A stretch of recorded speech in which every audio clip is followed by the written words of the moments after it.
Hari ini kita langsung saja belajar firman Tuhan, saudara, tentang hal berdoa.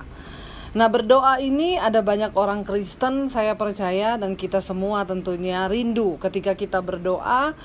Kita doanya itu sampai kepada Tuhan, Tuhan mendengarkan, lalu kita mengalami mujizat dalam setiap apa yang kita minta dan kita doakan itu. Tetapi karena begitu banyaknya pergumulan, begitu banyaknya persoalan, begitu banyaknya kebutuhan kita, lalu terkadang kita itu menjadikan doa-doa kita itu sebagai satu hal yang kadang-kadang memaksakan Tuhan supaya Tuhan menjawab semua doa-doa kita. Bahkan ada beberapa dari banyak orang Kristen yang menjadikan bahwa ya doa itu seperti mantra yang harus dibaca supaya kita bisa mengalami satu jalan keluar atau mujizat. Satu kali, saudara, saya pernah ketemu sama satu orang ibu. Jadi dia cerita begini, Bu Debi, saya tuh kan ada masalah ya, masalah hukum lah besok di pengadilan. Ya pokoknya ada sedikit satu persoalan gitu ya. Lalu saya ketemu sama satu orang pendeta, saya meminta untuk bagaimana supaya persoalan saya itu besok di pengadilan bisa selesai. Lalu hamba Tuhan itu memberikan satu masukan buat ibu ini. Oh, ibu, supaya persoalan ibu itu bisa menang nanti ketika ibu ada di pengadilan, ya ibu baca doa Bapa Kami 100 kali ya.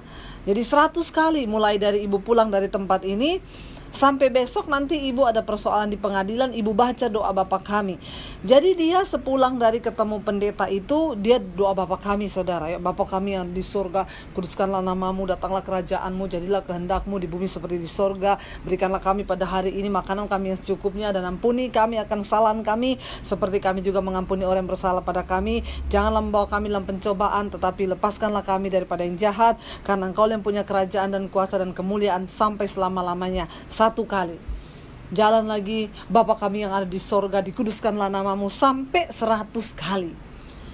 Kayaknya itu juga malaikat bosan juga ya dengar dia, saudara ya. Jangankan Tuhan, malaikat aja juga bosan gitu ya. 100 kali, saudara. Nah, jadi apa pemahaman kita sebenarnya tentang doa itu sendiri? Apakah doa itu Tuhan harus menjawab semua yang kita mau, semua yang kita inginkan, dan semua yang kita harapkan?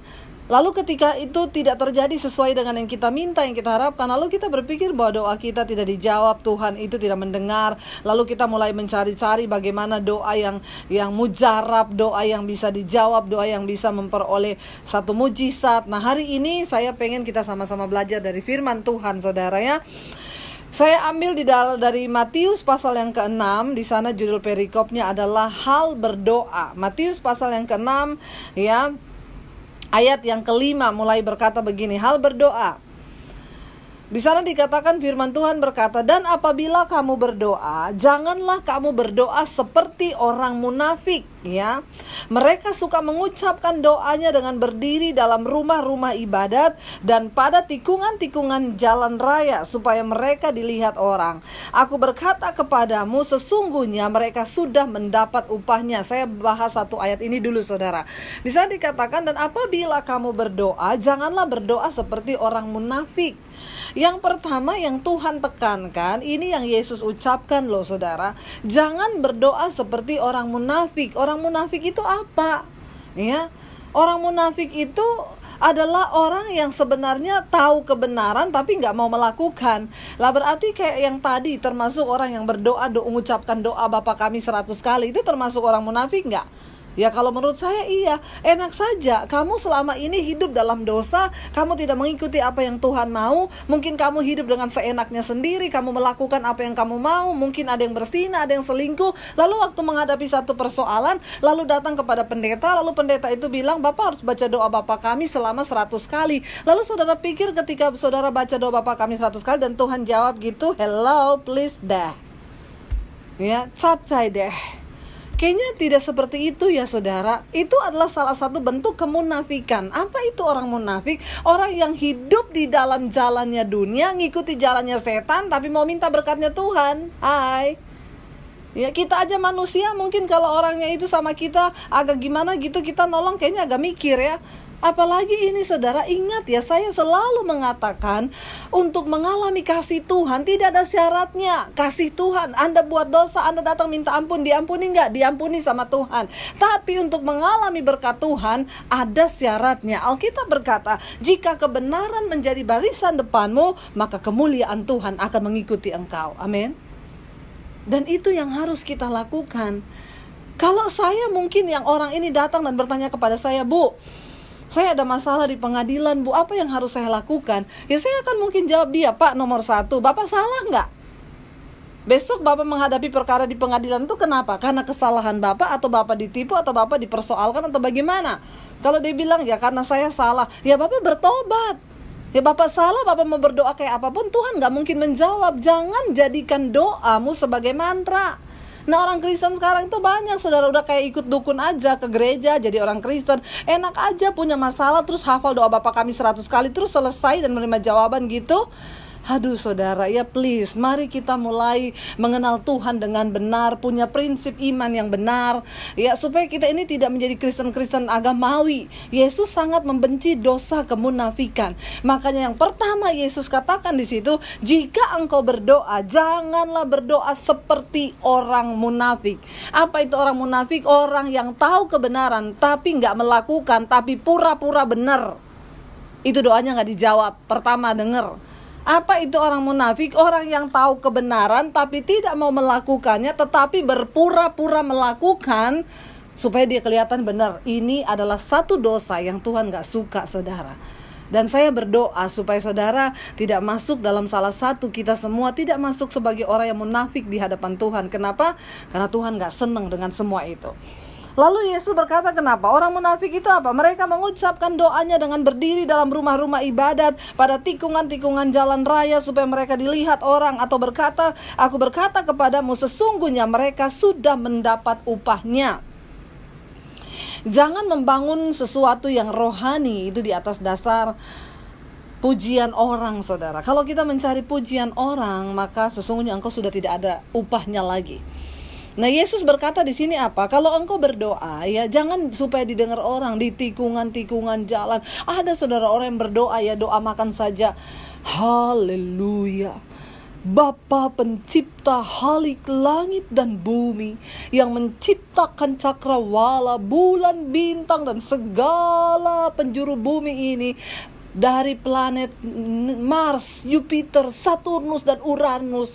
Coba saudara, doa padahal cuma mau doa makan, hello. Nggak usah yang bertele-tele begitu kali, supaya orang itu ada orang-orang kalau berdoa udah kayak puisi ya saudara. Tuhan yang maha kudus, kami menghampiri tata kekudusan-Mu. Kami yang hina dina, yang penuh dosa, yang kami ini orang-orang yang tidak berdaya, orang-orang yang aduh please deh, alay. Dulu saya pernah punya teman saudara, saking alaynya berdoa, ya dia berdoa buat anak-anak kaum youth itu. Tuhan, saya berdoa buat anak-anak kaum youth ini, walaupun mereka masih mungil, kecil, dan dekil. Itu ya, gara-gara apa? Gara-gara mau sok puisi dan katanya itu dibikin-bikin, ya. Jadi berdoa buat kaum youth ini, Tuhan, mereka yang kecil, mungil, dan dekil. Yang ada saudara, ya anak-anak youthnya marah lah. Masa kita dibilang dekil, gak jadi doa saudara, malah marah. Coba tuh ya, makanya gak usah alay berdoa sama Tuhan. Yesus bilang tidak usah alay seperti orang-orang munafik, ya. Ayat yang berikutnya saudara, di sana dikatakannya, kalau kita lihat, coba kita baca ayat yang ke-6. Tetapi jika engkau berdoa, kata Yesus, masuklah ke dalam kamarmu, tutuplah pintu, dan berdoalah kepada Bapamu yang ada di tempat yang tersembunyi, maka Bapamu yang melihat yang tersembunyi akan membalaskannya kepadamu. Saudara, ya ketika kita berdoa, Yesus bilang masuk ke kamar, tutup pintu. Satu kali saya ketemu dengan, saya naik taksi saudara, saya mau pelayanan, saya naik taksi ya. Lalu sopir taksinya itu tanya sama saya, ibu mau kemana? Oh saya mau ke gereja pak. Oh mau ke gereja ya. Oh ibu orang Kristen ya? Iya. Bu saya mau tanya nih bu ya, kebetulan sopir taksinya ini bukan orang Kristen ya, dari agama seberang lah. Dia bilang, bu saya mau tanya nih sama ibu, saya punya tetangga nih agak-agak aneh sih bu ya, saya nggak tahu ya, mungkin cuman dia atau yang nggak tahu, saya yakin mungkin tidak semua orang Kristen kayak dia gitu ya Bu ya. Kenapa? Jadi dia itu kan Kristen ya Bu ya. Itu ibu ya, dia itu kan, kami ini kan tinggal di satu kompleks ya, pemukiman yang sangat padat gitu ya Bu. Pokoknya kontrakan padat gitu ya Bu, kita tinggal di situ. Lalu dia tuh kan Kristen Bu, tiap hari itu dia putar lagu-lagu rohani itu kenceng sekali ya. Itu dia punya radio ditaruh di atas rumah Bu ya, karena rumah kita itu pendek-pendek. Jadi orang yang lagi kita di situ kan nyuci bareng, namanya juga kontrakan kos-kosan gitu ya Bu. Itu lagu rohaninya dia putar kenceng, dia sambil ikut nyanyi Bu, kenceng-kenceng Bu, dia teriak-teriak gitu ya. Nanti kalau berdoa juga kenceng-kenceng sampai seluruh orang tuh denger. Nah menurut ibu itu apa Bu? Saya bilang, oh mungkin itu OKB kali Pak, orang Kristen baru. Ya, orang Kristen baru ya. Kenapa? Dia nggak ngerti ajarannya Yesus ya. Padahal kalau di dalam Alkitab saya bilang ya ini di dalam Matius pasal 6 ayat yang ke-6, Yesus itu berkata begini, tetapi jika engkau berdoa, masuklah ke dalam kamar, tutuplah pintu ya, lalu berdoalah kepada Bapamu yang tersembunyi, maka Bapa yang tersembunyi akan membalaskan apa yang engkau lakukan yang tersembunyi itu. Maaf Pak, saya bilang kita orang Kristen, Yesus ajarkannya begitu. Bahkan Yesus bilang kalau berdoa nggak usah berdiri di tikungan-tikungan jalan ya. Mau berdoa di Monas, mau berdoa di lapangan, mau berdoa di ini. Hello, apakah doa seperti itu yang dijawab Tuhan? Enggak, Tuhan tertarik kepada segala sesuatu yang kita lakukan secara tersembunyi. Karena kalau engkau berdoa di pinggir jalan supaya dilihat orang, oh dia udah berdoa, dia udah ini, itu udah kehilangan upah. Saya bilang sama Bapak itu, Pak, kita juga orang Kristen, kita juga diajarkan sama Tuhan Yesus tentang berpuasa ya. Tetapi ajarannya Tuhan Yesus kepada kita, kalau engkau berpuasa itu seperti apa? Yesus berkata, kalau engkau berpuasa, kata Tuhan, cuci mukamu, minyaki rambutmu, supaya orang tidak tahu kalau engkau sedang berpuasa. Jadi kita juga orang Kristen itu berpuasa loh Pak. Kadang ada yang 1 bulan, ada yang 2 bulan, tapi kita gak pernah ngomong-ngomong. Kalau ada orang-orang Kristen yang ngomong-ngomong berpuasa, itu Kristen alay. Hello, puasa aja bikin status di Facebook, saya lagi berpuasa ini, puji Tuhan, lolos 10 hari, sekarang mau buka puasa, haleluya. Terus jadi sakti gitu. Maaf saudara, ketika engkau sudah memberitahukan itu, apalagi orang sudah puji-puji, wow luar biasa ya, berpuasa ya 10 hari, engkau sudah kehilangan upah. Karena Tuhan bilang, semua yang kau lakukan dilihat oleh manusia sudah kehilangan upah. Tuhan tidak tertarik pada apa yang kelihatan ya. Itu yang Yesus masuk dengan kemunafikan ya. Kita Tuhan gak suka saudara, kita berdoa atau melakukan rutinitas agama kita hanya karena kemunafikan. Tuhan benci yang seperti itu. Lihat ayat yang berikutnya, apa yang Yesus katakan? Ayat yang ke-7, di sana dikatakan begini, lagi pula dalam doamu itu janganlah kamu bertele-tele seperti kebiasaan orang yang tidak mengenal Allah. Mereka menyangka bahwa karena banyaknya kata-kata doanya, makanya doa itu akan dikabulkan. Ini lagi Yesus berkata apa yang tadi saya bilang, gak usah bertele-tele. Mau doa makan aja gak usah macam, Tuhan terima kasih buat doa makan ini, Engkau sudah menyediakan berkat buat kami pada hari ini Tuhan. Orang-orang yang belum sempat menikmati seperti yang kami nikmati, Engkau juga memberkati. Kami mengucap syukur buat berkat di dalam nama Yesus. Haleluya, amin. Ada orang mau doa makan aja, Tuhan, Engkau yang sudah memberikan semua berkat, Engkau yang menciptakan binatang-binatang, termasuk sapi yang kami makan hari ini, Engkaulah yang menciptakannya Tuhan, sehingga dia sudah diolah Tuhan, pakai jahe, lengkuas dan menjadi rendang. Kami bersyukur Tuhan buat daging ini, dan biarlah darah-Mu menutup bungkus makanan ini. Emang darah Yesus itu tutup bungkus nasi? Nggak usah yang begitu-begitu. Tuhan tuh tahu, doa tuh biasa bersyukur, mengucap syukur ya, bilang sama Tuhan, kami bersyukur buat semua yang Tuhan buat, buat semua yang Tuhan beri. Udah saudara, karena Tuhan nggak mau yang bertele-tele seperti itu ya.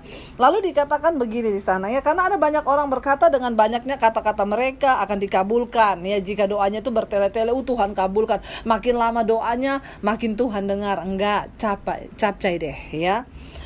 Ayat yang berikutnya berkata begini, jadi janganlah kamu seperti mereka, karena Bapamu mengetahui apa yang kamu perlukan sebelum kamu minta kepadanya. Jadi ayat ini menekankan, Yesus berkata, nggak usah bertele-tele, nggak usah munafik, nggak usah hafal-hafal sampai 100 kali itu doa Bapa kami. Tapi Tuhan bilang apa? Masuk ke dalam kamar, tutup pintu. Saya, saudara, secara pribadi ya, saya kalau doa pribadi itu, saya tidak pernah ada pokok doa. Waktu datang ke hadapan Tuhan, cuman air mata yang menetes. Satu yang selalu saya minta, Tuhan, berikan aku perkenanan-Mu. Selidiki aku Tuhan, apakah aku ini berkenan di hadapan-Mu Bapa. Kalau ada pelanggaran, ada dosa yang Kau dapati dalam hatiku, kuduskan aku. Satu saja yang aku minta, biar aku mengerti kehendak Tuhan. Saya nggak pernah minta Tuhan menyelesaikan masalah saya. Saya nggak pernah minta uang sama Tuhan. Saya nggak pernah minta sesuatu yang lain, nggak. Dalam doa-doa selalu saya minta, Tuhan, bahwa aku mengerti kehendak-Mu dalam setiap proses atau persoalan yang sedang aku hadapi. Kenapa? Karena ayat ini berkata, Bapa itu sudah tahu bahkan sebelum kita meminta. Amin. Bapa tahu, saudara. Dia mengerti apa yang kau butuhkan. Dia tahu dan sangat tahu apa yang kita perlukan. Jadi tanpa harus bertele-tele, tanpa harus menyogok dia dengan kemunafikan. Kita kan gak bisa menipu Tuhan dengan segala kemunafikan kita. Karena dia Tuhan yang maha tahu. Jadi saya percaya firman Tuhan berkata, Yesus bilang, carilah dahulu kerajaan Allah dan kebenarannya, maka semua yang engkau butuhkan itu akan ditambahkannya kepadamu. Nomor satu yang harus kita lakukan dalam hidup ini, cari perkenanan Tuhan. Cari apa yang Tuhan mau dalam hidup ini, cari kerajaan Allah dan kebenarannya, maka semua itu akan ditambahkan kepada kita. Jadi bukan waktu ada persoalan saja baru kita berdoa, nanti ada tantangan baru kita berdoa, nanti ada goncangan baru kita berdoa. Enggak. Doa adalah nafas hidup orang Kristen. Bukan hanya waktu di kamar, bukan hanya waktu di rumah, tetapi di mobil, di kamar mandi, dimanapun, roh kita harus tetap terhubung dengan Tuhan. Kita hidup dalam sikap doa kepada Tuhan. Nah, Yesus berkata begini, ya, jadi janganlah kamu seperti mereka, karena Bapamu mengetahui apa yang kamu perlukan bahkan sebelum kamu minta kepadanya. Yesus berkata begini, karena itu berdoalah demikian. Nah, ini yang Yesus ajarkan ya. Berdoa demikian ini punya arti. Bukan berarti kita cuma hafalan tuh. Ada banyak orang yang menjadi doa ini doa hafalan. Kayak tadi 100 kali dihafal karena ada persoalan di pengadilan. Bapa kami yang di surga dikuduskan namamu. Enggak. Saudara, ada makna di balik doa Bapa kami. Dan hari ini kita mau belajar. Coba kita lihat, saudara. Di sana Yesus berkata apa? Ya, berdoalah demikian, Bapa kami yang di sorga, dikuduskanlah namamu.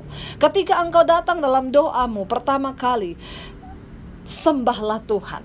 Aku memuji engkau, kudus engkau Bapa. Artinya apa? Dalam setiap doa-doa kita, yang pertama kita harus mengakui kedaulatan Tuhan dalam hidup kita. Dalam setiap doa-doa pribadi kita, kita harus mengakui bahwa kehendak Tuhanlah yang terbaik. Dikuduskanlah namamu Tuhan. Ya, kita mengagungkan Dia, kita menguduskan namanya yang luar biasa, kita akui kehebatannya. Sebelum kita meminta sesuatu, kita sudah mengakui dulu bahwa Dia Tuhan yang berdaulat atas hidup kita. Dikuduskanlah namamu. Lalu Dia bilang apa? Ya, di sana dikatakan, datanglah kerajaanmu dan jadilah kehendakmu. Ya, datanglah kerajaanmu artinya apa? Biar kebenaran Tuhan saja yang memimpin mutlak seluruh hidup kita. Dalam setiap persoalan atau apapun yang kita alami, Tuhan mau hanya kebenaran Tuhan saja yang memimpin setiap jalan hidup kita. Bahkan dalam proses seberat apapun, biar kita tetap mau berkata, kebenaran-Mu Tuhan, kerajaan-Mu lah yang ada dalam hidup kami. Datanglah kerajaan-Mu, jadilah kehendak-Mu.